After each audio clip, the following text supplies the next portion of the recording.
Hi and welcome. I've been getting a lot of inquiries about the right breathing techniques for stress, so I thought I'll make a video just to clarify that there is a lot of stuff that you already know, which just has to be put in perspective.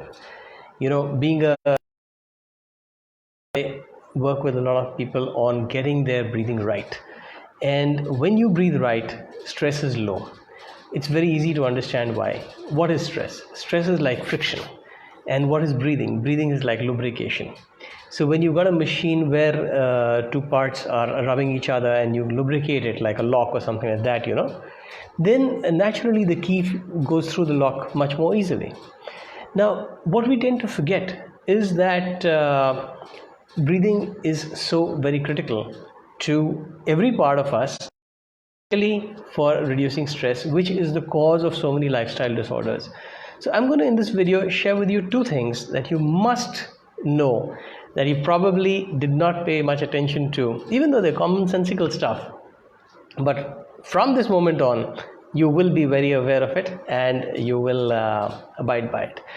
So before I tell you those two things, let me tell you that there is a group I'm running here called Inner Power for Life.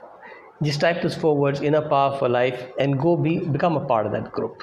It's going to keep you abreast of tips of this sort. What are the tips?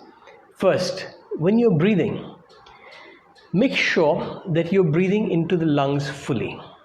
What that means is that you watch your abdomen, you watch your belly. If your belly is coming out when you're breathing in, then you're doing it right. But if your belly is not coming out, if it's staying flat, or worse, if it's going in, what it means is that you're not expanding your lungs fully. And that means if you don't expand them fully, you're not filling them. That will cause stress because the lubrication is not complete. The second thing is, so do that consciously.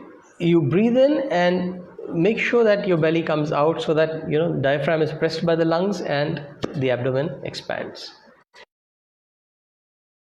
When you are, for example, sitting at a computer, so your front part is kind of compressed, right? What is it that you naturally tend to do? You naturally tend to stretch out. You want to do this, right? So that's our natural human response. Because certain capillaries get pressed down, we want to expand them. When you breathe, you want to be mindful of reaching the air into every capillary. So you want to spend 2-3 minutes every couple of hours at least to just stretch and breathe into the part that you stretch the other part, breathe into that part. Stretch and breathe so that the air flows into different capillaries, into different regions of the lung, because whatever you don't use, it's like a door hinge. It rusts if you don't use it. So the more you stretch and push the air into filling the whole lung, the less you would be stressed because the better you are lubricated. If that makes sense to you, it will if you do it. But when it makes sense to you, or even if it doesn't, if you want to keep looking at stuff that does make sense, go to Inner Power for Life, type those 4 words and join that group. I'll see you on the inside. Take care. Enjoy the evening.